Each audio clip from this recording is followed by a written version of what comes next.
આપણે ઉત્તર ભારતના રાજ્યો જોઈ ગયા હતા. હવે એમાં પાકિસ્તાન સાથે સરહદ ધરાવતું જમ્મુ કાશ્મીર અને પંજાબ રાજ્ય જોયું હતું. એની નીચે આવેલું છે રાજસ્થાન.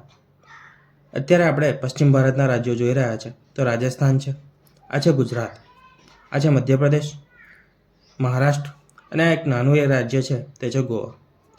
આ રાજ્યો આપણે ગુજરાતના સાપેક્ષે યાદ રાખીશું.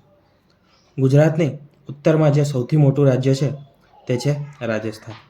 આ વિસ્તારની દ્રષ્ટિએ પણ સૌથી મોટું રાજ્ય છે ભારતનું.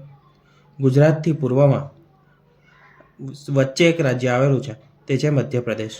અને ગુજરાતની દક્ષિણે એક બાજુ તો અરબ સાગર છે અને બીજું નીચે દક્ષિણમાં જ જે રાજ્ય આવેલું છે દક્ષિણ પૂર્વમાં તે છે મહારાષ્ટ્ર.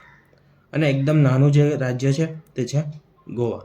તો આ થયા આપણા પશ્ચિમ ભારતના રાજ્યો, જેમાં ગુજરાત અને રાજસ્થાન આંતરરાષ્ટ્રીય બોર્ડર ધરાવે છે અને ગુજરાત અને મહારાષ્ટ્રને દરિયા કિનારો આવેલો છે.